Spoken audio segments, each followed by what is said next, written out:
ప్రణతి television వీక్షకులందరికీ నమస్కారములు. సర్వార్థ సిద్ధి యోగము. ఈ యోగం చాలా విశేషవంతమైనది.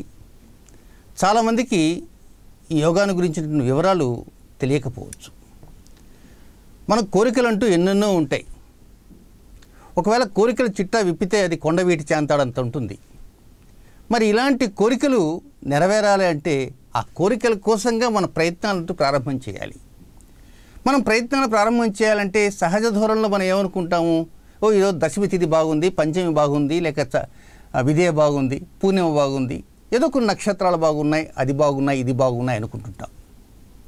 కానీ జ్యోతిష్శాస్త్రరీత్యా కొన్ని ప్రత్యేకమైనటువంటి నక్షత్రాలలో ఆయా వారాలు వస్తే ఆయా రోజుల్లో సర్వార్థ సిద్ధి యోగాలు ఏర్పడతాయి అని శాస్త్రం తెలియజేసింది.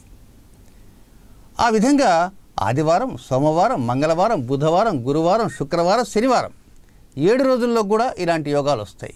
కానీ ఒక్కొక్క రోజున ఒక్కొక్క నక్షత్రాలు వచ్చినప్పుడు మాత్రమే ఆ యోగం అనేది ఉంటుంది.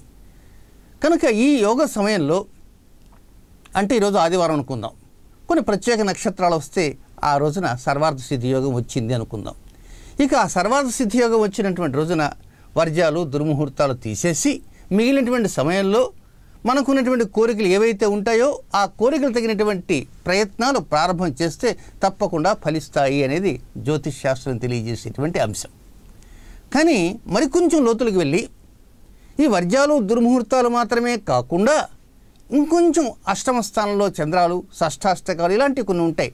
అలాంటివి కూడా తొలగించి ఒక మంచి సమయాన్ని కనుక స్వీకరించి ఆ సమయంలో మన ప్రయత్నాలను ప్రారంభం చేస్తే తప్పకుండా మన కోరికలు ఫలించే రీతిగా ఉంటాయి అనేటువంటిది పండితులు చెప్పేటువంటి ముఖ్య అంశం.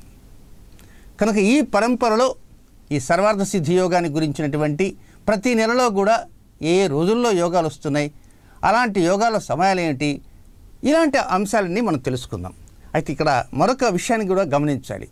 సర్వార్థ సిద్ధి యోగం ఈరోజు భారతదేశంలో ఉందనుకుందాం, అమెరికాలో ఉండకపోవచ్చు, లేదా లండన్లో ఉండొచ్చు, సిడ్నీలో ఉండకపోవచ్చు. కనుక మా ప్రియమైనటువంటి ప్రేక్షకులందరికీ తెలియజేసేది ఏమిటంటే అసలు సర్వార్థ సిద్ధి యోగం ఆదివారం ఏ నక్షత్రాలు అట్లా వార పరంపర తెలియజేస్తూ ఆదివారాదిగా తెలియజేస్తూ ఇటు భారతదేశానికి అటు ఇతర దేశాలకు కూడా ప్రతి నెలా కూడా సమయాలు ఇవ్వటానికి సిద్ధం కాబోతున్నాం. ఇక వారాదిగా మనం తెలుసుకోవడానికి ప్రయత్నం చేద్దాం. ఈ పరంపరలో శుక్రవారం నాటి సర్వార్థ సిద్ధి యోగం ఏ నక్షత్రాల్లో వస్తుందో తెలుసుకుందాం. ఇక శుక్రవారం కూడా 5 నక్షత్రాలలో కలిసి వస్తేనే అది సర్వార్థ సిద్ధి యోగం వస్తుంది. అవి ఏమిటంటే శుక్రవారం నాడు అశ్విని నక్షత్రం కానీ, శుక్రవారం పునర్వసు కానీ, శుక్రవారం అనురాధ కానీ, శుక్రవారం శ్రవణ నక్షత్రం కానీ, శుక్రవారం రేవతి నక్షత్రం కానీ వస్తే ఈ 5 ఏ ఒక్క నక్షత్రమైనా శుక్రవారం నాడు వస్తే ఆ రోజును సర్వార్థ సిద్ధి యోగంగా మనం తెలియజేస్తున్నాం. కనుక ఆ రోజున ఉన్నటువంటి సమయాల్లో వర్జ్య సమయాలు అలాగే దుర్ముహూర్త సమయాలు తీసేస్తాం.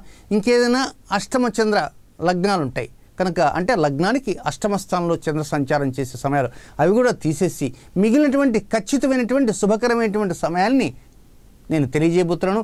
ఆయా సమయాలలో మీకు ఉన్నటువంటి కోరికలకు తగిన విధంగా మీ ప్రయత్నాన్ని సిద్ధం చేసుకొని మీ ప్రయత్నాన్ని ఫలించడం కోసంగా మీ ప్రయత్నాన్ని ప్రారంభం చేస్తే తప్పకుండా సర్వార్థ సిద్ధి యోగం సిద్ధిస్తుంది అని జ్యోతిష్ శాస్త్రం తెలియజేస్తుంది.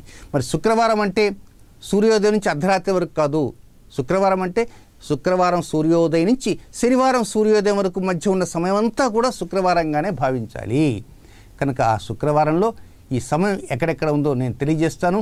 ఆ సమయాలు ఇటు భారతదేశానికి అలాగే విదేశాల్లో ఉన్నటువంటి తెలుగువారు కూడా ఆయా సమయాలు వేరువేరుగా అందిస్తున్నాను కనుక ఆయా సమయాల్లో మీ ప్రయత్నాన్ని ప్రారంభం చేయండి. నమస్కారం.